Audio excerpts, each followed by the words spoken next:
ಎಷ್ಟೋ ವರ್ಷದ ಮೇಲೆ ಇಷ್ಟೊಂದು ನಕ್ಬಿಟ್ಟಿದ್ದೀನಿ. ಸೀರಿಯಸ್ಲಿ ಇನ್ನಷ್ಟು ದಿವಸ ಹ್ಯಾಪಿ ಆಗಿರ್ಬೋದು ಅನ್ಸುತ್ತೆ ಇದನ್ನೇ ರಿಮೈಂಡ್ ಮಾಡ್ಕೊಂಡು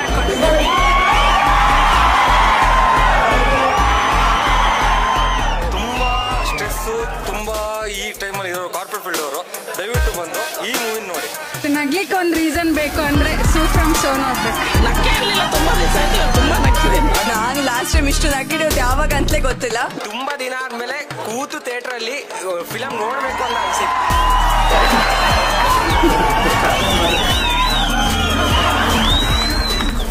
ಈ ತರ ಫಿಲಮ್ ಮಾಡಿದ್ರೆ ಯಾರು ಬಿಡಲ್ಲ ಸರ್. ಬೀಳ್ತಾರೋದು ಎಪ್ಸಕ್ಕಂತಾನೆ ಹೊಸಬ್ರು ಬರ್ತಿರೋದು. ಸಿನಿಮಾ ನೋಡಿ ನನಗೆ ತಲೆನೇ ಕೆಟ್ಟೋಗಿದೆ. ಯಾವ್ದಾದ್ರು ಒಂದು ತಪ್ಪು ಹುಡುಕ್ಬೇಕು ಅಂದ್ರೆ ನೀವು ಆಗದೇ ಇಲ್ಲ, ಅಷ್ಟು ಚೆನ್ನಾಗಿದೆ ಸಿನಿಮಾ. ನಗಾಡಿ ಸಾಕಾಗೋಯ್ತು.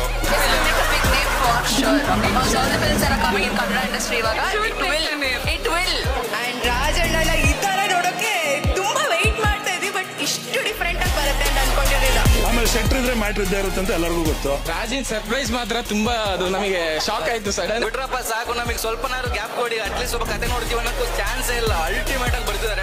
ತುಂಬಾ ಚೆನ್ನಾಗಿದೆ, ತುಂಬಾ ಚೆನ್ನಾಗಿದೆ. ಮೂವಿನ ದಯವಿಟ್ಟು ಮಿಸ್ ಮಾಡ್ಕೊಂಬೇಡಿ. ಅಂಡ್ 1 ಸೆಕೆಂಡ್ ಮಿಸ್ ಆದ್ರೂ ಒಂದು ಪಂಚೆ ಮಿಸ್ ಆಗ್ತಿತ್ತು. ಡೈರೆಕ್ಟರ್ ಸೂಪರ್ ಆಗಿ ಡೈರೆಕ್ಟ್ ಮಾಡಿದ್ರು. ಫಸ್ಟ್ ಫಿಲ್ಮ್ ಅಂತ ಅನ್ಸಲ್ಲ, ಅಷ್ಟು ಚೆನ್ನಾಗಿ ಮಾಡಿದ್ದಾರೆ. ಇಂಥ ಡೈರೆಕ್ಟರ್ ಬರಬೇಕು. ಈ ಫಿಲ್ಮ್ ನ ಸಪೋರ್ಟ್ ಮಾಡಿದ್ರೆ ಮುಂದೆ ಇನ್ನೂ ಒಳ್ಳೆ ಸಿನಿಮಾ ಬರುತ್ತೆ.